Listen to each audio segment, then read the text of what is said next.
여러분, 세상은 잊어버리면 끝이라고 생각하는데 우리가요, 죽으면 끝난 인생이 아니잖아요. 죽음 이후에 영원한 천국과 영원한 지옥이 있다면, 또 하나 어떻게 살다가도 그냥 끝나는 인생이 괜찮은데 오늘 이 땅에서 우리의 삶이 영원한 우리의 가 있을 곳을 결정할 수 있다고 한다면, 이 용서의 문제는, 미운 사람에 대한 이 부분은 너무너무 중요한 거예요. 그래서 마태복음 18장은 이제 예수님께서 변화사를 내려오시자마자 제자들 안에 매우 특별한, 그러니까 그 전에는 땅의 이야기를 많이 했는데 지금은 어떤 질문을 하냐면요, 천국에서 누가 큽니까? 라는 질문들을 계속해요. 이게 정말 놀라운 하나님의 나라를 잠깐 경험했었음에도 불구하고 그들은 이제 이 땅에서 큰 것보다 어디에서? 하늘에서, 천국에서 큰 것이 어떤 사람인가를 궁금해할 때 예수님이 첫 번째는 어린 아이와 같지 아니하면, 이렇게 말씀하셨어요. 한번 따라합니다. 겸손해야 합니다. 특별히 잘 될 때, 우리 교회가 지금 놀라운 하나님의 그 은혜가 임하고 있거든요. 그때 저도 여러분도 겸손하셔야 돼요. 그게 하나님 나라의 큰 자고 우리가 한 게 아니기 때문에.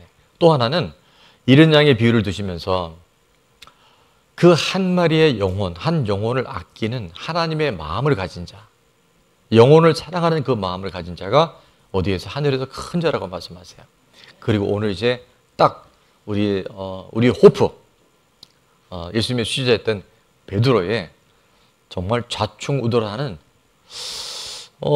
그의 질문을 통해서 예수님이 정말 중요한 하나님 나라, 거기서 큰 자는 바로 용서에 관해서 말씀해 주고 계셔요.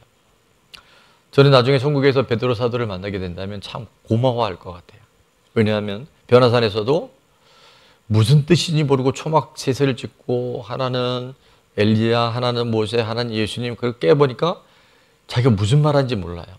그러니까 지금 질문을 할 때 정말 몰라서 물어보는 거지.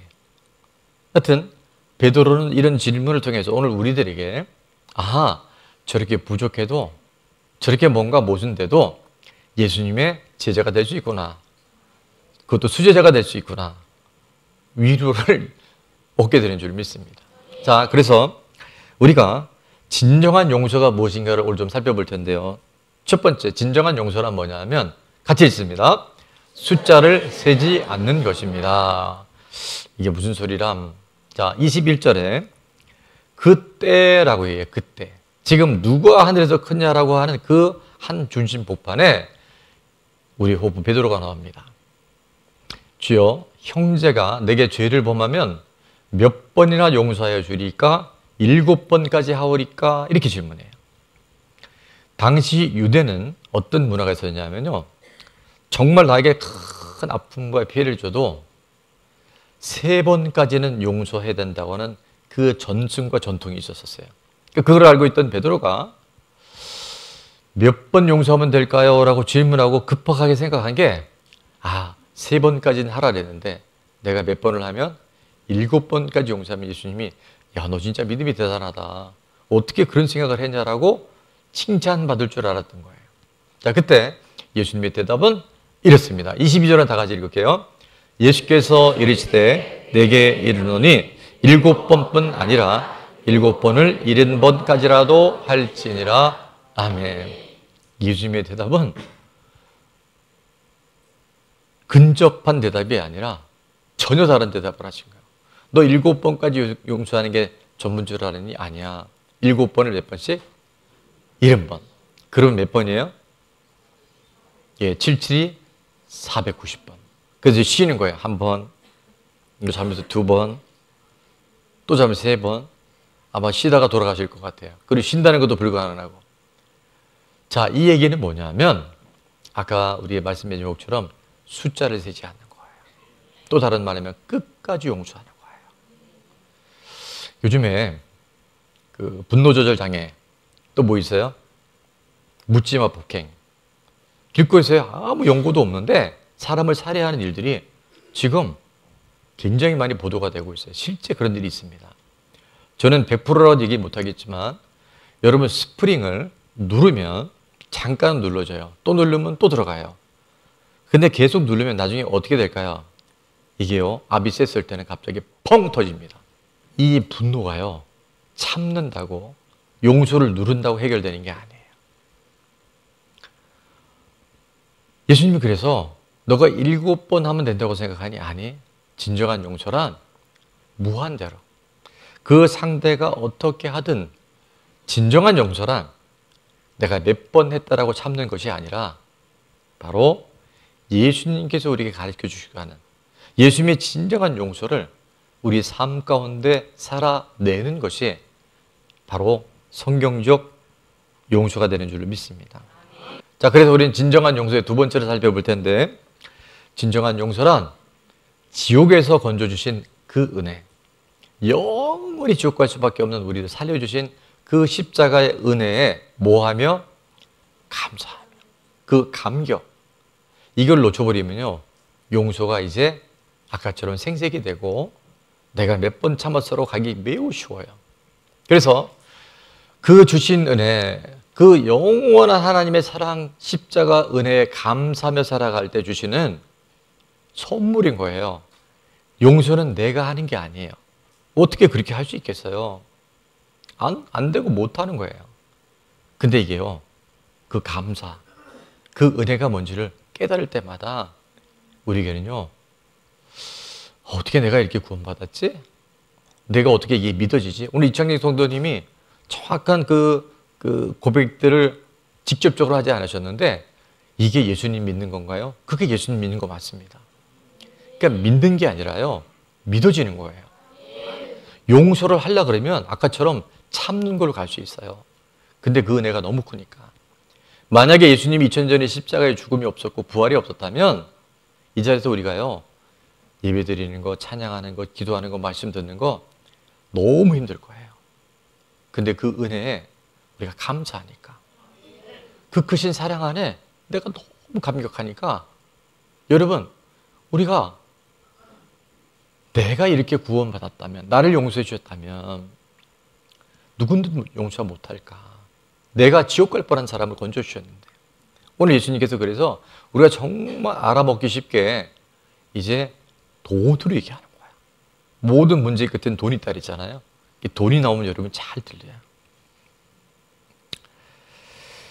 자, 23절부터 쭉 보니까, 그러므로 천국은 그 종들과 결산하려 하던 어떤 임금과 같으니 결산할 때 10,000달란트 빚진 자 하나를 데려오매 갚을 것이 없는지라 주인이 명하여 그 몸과 아내와 자식들과 모든 소유를 다 팔아 갚게 하라 하니, 그 종이 엎드려 절하며 이르되 내게 참으셔서 다 갚으리다 하거늘 그 종의 주인이 불쌍히 여겨 놓아 보내며 그 빚을 탕감하여 주었더니라고 말씀하세요.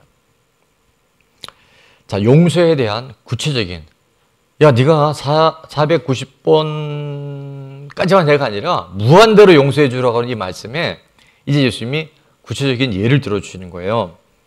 그래서 23절에 보니까 천국은 그 종들과 결산하려 하던 어떤 임금, 그 종은 바로 구원받은 우리들, 또 어떤 임금은 바로 예수 그리스도 하나님이셔요. 자, 그때 결산할 때가 옵니다. 언제일까요? 우리가 이 땅에 죽음을 맞고 주님 앞에서는 그때 우리는 반드시 결산해요. 그때 10,000달란트 빚진 자, 이 10,000달란트가 얼마인지는 아시는 분들이 있겠지만 1달란트가 얼마냐면 6,000데나리온이에요. 그러면 한 데나리온은 얼마인가? 근로자들이 하루 일한 품삯이 1데나리온이에요. 그러면 1달란트가 6,000데나리온이라고 그랬으니까 얼마 정도 되냐면 한 6천만 원 정도, 1달란트가. 근데 얼마라고 해요? 1만 달란트예요. 자, 1만 달란트가 얼마냐 하면 6조 원 받은 거예요. 그러면 정말 똑바로 정신 차려야죠. 나를 살려주셨다면, 내가 그 구원을 받았다면, 나를 살려주셨다면 거기에 우리가 그렇게 연연히 하면서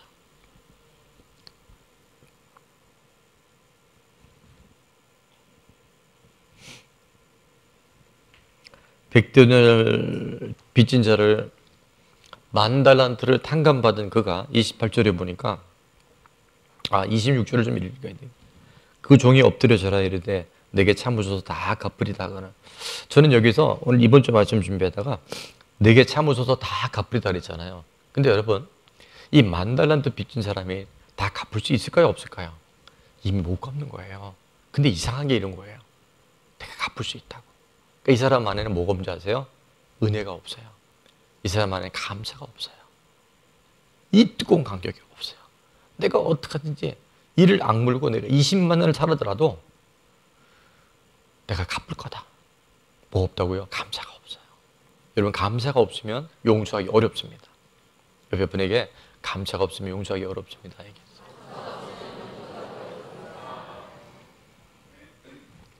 27절에 그 종의 주인이 바로 하나님 예수 그리스도가 불쌍히 여겨서 놓아 보내며 그 빚을 다 탕감해 줬어요.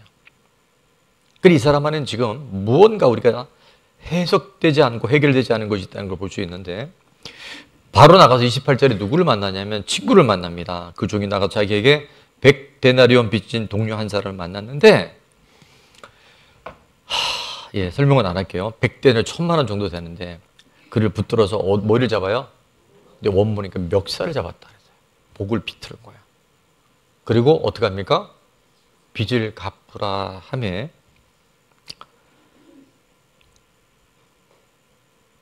29절과 30절에 그 동료가 엎드려 간구하여 이르되 나에게 참아주소서 뭐라고 얘기해요? 갚으리다. 여러분, 1,000만 원은 하루에 10만 원씩 받으면 석 달에서 4개월이면 갚을 수 있다 없다? 있죠. 갚을 수 있다니까요. 이건 갚을 수 있는 거예요. 근데 말입니다. 참아달라고 내가 어떻게까지 노력해서 갚겠다고 했는데 30절에 보니까 뭐 하지 않아요?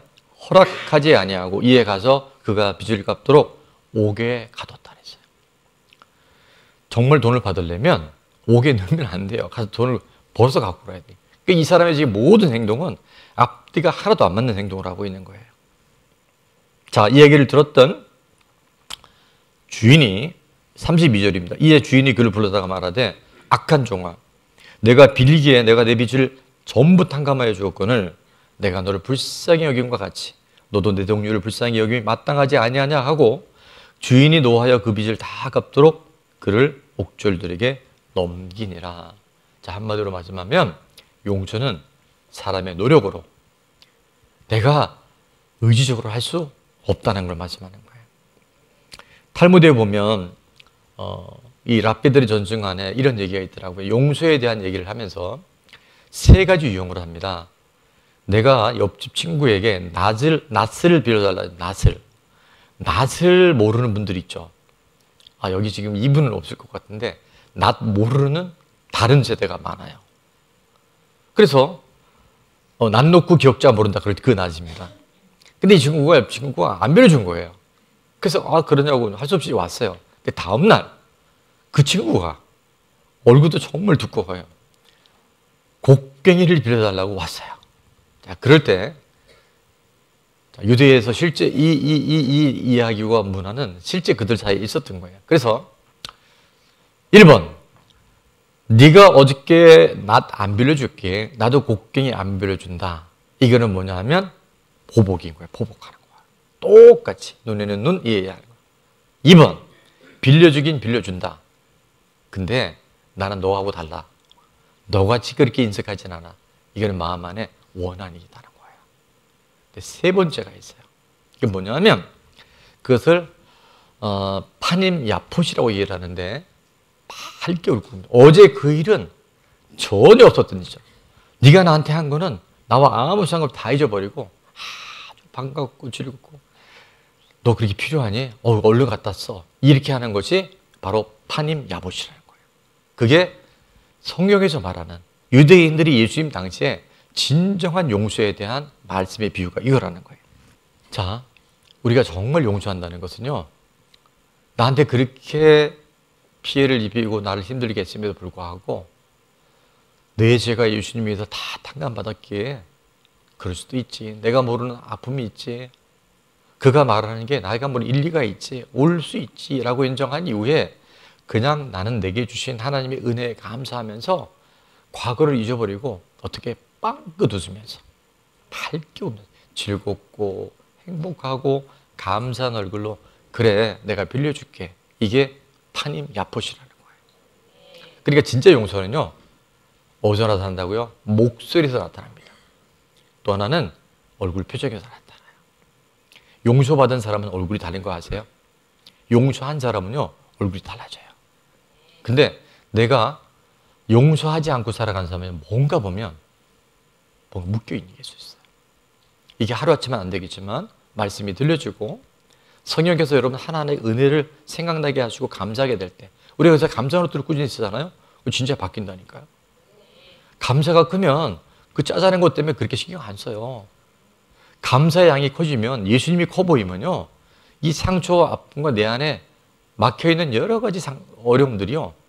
점점 줄어들어요. 없는 게 아니라 그게 비중을 차지 않는다는 거예요.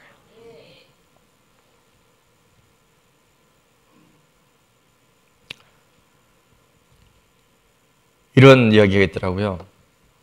그 사람이 잘못했는데 왜 내가 용서해야 돼? 그 사람 분명히 잘못했는데. 일리가 있어요.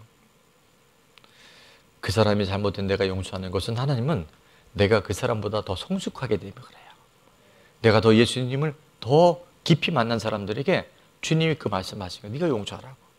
근데 그게 안 되면 이런 얘기 있잖아요. 나 같은 주인 살리신 주은혜 놀라워. 근데 밑에는 어떻게 돼요? 너 같은 주인 살리신 주은혜 화가 나. 이러고 가는 거예요. 여러분 지금 어느 편에 있어요? 내가 탕감받은 건 너무 놀랍고 원더풀 뷰티풀이면서 너 같은 이러면 아주 짜증나. 화가 나. 이게 오늘 1만 달란트 빚진 받는 그 사가 100데나리온에 묶여있는 마치 오늘 저와 여러분의 모습이 된다고 한다면 이제는 여러분이 이제 이 말씀 앞에 결단하셔야 돼요. 상처를 묵상하면 여러분의 영혼과 마음과 몸이 병들어갑니다. 용서하지 못하고 상처를 끊임없이 그 사람을 생각하는 동안 우리는 말씀을 묵상하고 예수님의 십자가를 묵상해야 회복이 일어나고 우리 안에 하나님이 주신 은혜가 새록새록 자리하게 되는데 미워하는 사람, 그때 받은 상처, 나의 아픔 이런 거 묵상하면요. 영혼도 마음도 몸도 병들어가요. 그래서 현대인의 많은 병들은요. 사실은 용서하지 못하는 이 마음 때문에 용서하지 못하면 우리 마음 안에요. 미움의 방이 생기고 증오의 방이 생깁니다. 그 방에 나에게 힘들게 하고 상처 준 사람을 끊임없이 끌어들여서 거기서 목을 졸랐다가 어느 날은 죽이고 싶었다가 근데 그곳에 누가 있냐면 내가 같이 있는 거예요. 용서하지 못하고 나면 희한한 일이 있습니다. 때로는 나를 힘들게 한 그 사람은요 잊어버려요. 아마 여러분들 지금 누구에게 분명히 피해를 입힌 일이 있을 수 있잖아요. 그죠? 그리고 우리는 거의 이 속성상 그랬대요. 심리학자들이 연구해 보니까 내가 다른 사람들한테 실수한 거 잘못한 10% 정도밖에 비중이 없대요. 근데 누군가가 나를 힘들게 한 거 90% 차지하고 있대요. 평생 이게 안 나오죠. 근데 우리 마음의 방에 미움의 방, 증오의 방, 그 다음에 내 인생을 파멸시키는 그 방 안에 그 사람을 내가 묵상하면서 결국은 누가 죽는다고요? 내가 죽는 거예요. 내가 병드는 거예요. 그래서 현대인들이 이렇게 많은 우울증과 이렇게 많은 분노조절 장애를 비롯한 수많은 질병들은 뭐하는 용서하지 못하는 그 마음 안에 사단의 통로가 되어지는 거예요. 사탄이 들어와서 합법적으로 우리를 침범할 수 있는 근거를 대주는 게 바로 용서하지 못하는 거예요. 오늘 이 말씀 안에 내 안에 용서하지 못하는 누군가에서 끊임없이 판단하고 정죄하고 이것만은 절대 안 되라고 하는 그 묶고는 방에 예수님의 이름으로 어둠의 권세, 용서하지 못하는 마음 떠나가게 될지어다. 이게 떠나가야 돼요. 떠나가야 돼요. 그래야 말씀이 들려요. 그래야 내가 살아나요. 그리고 내 자녀가 살아나요. 내 배우자가 살아나요. 누구 때문이 아니에요. 내 안에 용서하지 못하는 마음이 또아리를 들고 있으면 이놈들이 들어와서 이 밥을 먹고 산다니까요. 이놈들이 당연하게 내 자리를 차지고 안 나가요. 딱 달라붙어 있어요. 그래서 제가 사역을 해보면 희한한 거예요. 희한하다니까. 근데 예수님의 이름과 말씀이 들어가면 오늘도요. 여러분 안에 아멘 할 때 이런 녀석들이 나갈 수 있어요. 우리는 영적 전쟁인 거예요. 사람 때문에 힘든 게 아니에요. 사람 배후에서 용서하지 못하게 끊임없이. 왜? 사탄의 속성이 똑같은 거예요. 늘 억울하다 그러고, 억울함의 영은 떠나갈지어다, 섭섭함의 영은 떠나갈지어다. 나를 살려주셨는데, 나를 구원해 주셨는데 나 그것 좀 털어버릴 수 있어. 그렇게 살아갈 수 있길 바랍니다. 진리가 우리를 자유한다 그랬잖아요. 진리는 예수님이 진리예요. 예수님을 만나면, 예수님의 십자가 보혈이 진짜 나의 보혈이 되면 우리는 자유해져요. 자유해지려고 노력하는 게 아니에요. 그냥 자유해지는 거예요. 히브리서 12장 2절이 이렇게 말하죠. 다 같이요. 믿음의 주요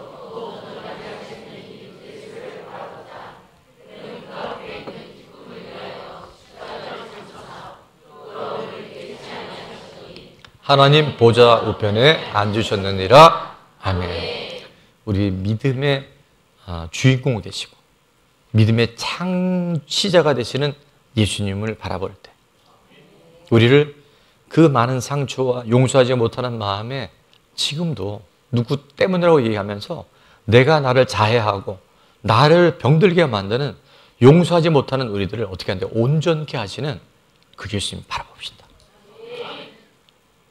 그 사람이 생각이 나고 상처가 생각나면 그때마다 예수님의 십자가를 더 많이 생각하세요. 그 예수님을 더 많이 바라보세요. 얘가 작아집니다. 얘가 떠나가요. 이게 복음이에요. 이게 신비한 하나님의 일하심이에요. 내 뜻대로 되는 것은 위험할 수 있지만 하나님 뜻대로 되는 것은요, 우리 인생의 최고의 선물이 되는 줄을 믿습니다. 마지막 한 가지만 더 보면, 진정한 용서란 미움과 증오의 감옥에서 나와 가정과 공동체를 살려내는 거예요. 용서하게 되면 미움의 감옥, 증오의 감옥에서 나를 살리고 가정을 살리고 공동체를 살려내는, 그래서 그것에서 우리를 석방시키고 해방시키는 놀라운 비결이 어디 있다고요? 용서에 있다는 거예요. 주기도문을 보면 우리에게 죄진 자를 사해 준 것, 우리 죄를 사해 줍시고는 네가 용서 안 하면 너 지옥 간다, 넌 구원 못 받아, 이게 아니라 예수님의 구원은 일방적인 거였어요. 근데 우리가 예수님을 용서하고 믿었음에도 불구하고 용서하지 못하는 것만큼 어떤 일이 생기냐면요, 이렇게 제가, 이거 너무 작네, 좀 큰 거로 해야 되는데, 이 용서하지 못하는 영역이 있어요. 그러면 어떻게 되냐면, 지금 해는 나에게 비추고 있거든요. 근데 해가 나와 관계없어요. 용서하지 못하는 그 영역만큼은 내가 여전히 용서받지 못한 하나님이 붙이는 그 무한한 사랑을 내가 받지를 못해요. 왜? 용서하지 못하니까. 그게 너무 예수님 볼 때는 안타까운 거예요. 내가 용서할 때, 아니 용서받았음을 내 안에 간직하고 감사하며 용서되기 시작할 때 나를 가리고 있던 인생은 외롭고 힘들고 지치고 슬프고 속상하고 내 뜻대로 안 되는 그 영역이 풀어지게 된 줄 믿습니다. 그 용서는요, 사실은 누구를 위한 게 아니에요. 나를 위한 거예요.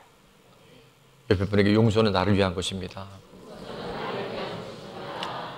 그리고 또 하나는 용서는요, 우리를 위해 죽어주신 예수님의 마음을 기쁘게 해드리는 거예요.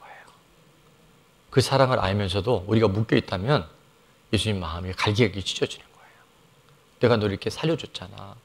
네가 자유했으면 좋겠어. 네가 네 인생에 내가 준 이 은혜를 다 누렸으면 좋겠어. 용서가 안 되니까요, 그 은혜가 나와 상관없는 거예요. 오늘 시간 이후에 이 말씀이 잘 들려진 우리들 안에는 이제 내가 묶어놓는 그 영역들이 내 힘이 아니라 그 은혜의 감사함으로, 그 힘의 능력으로 이것이 떠나가게 되죠.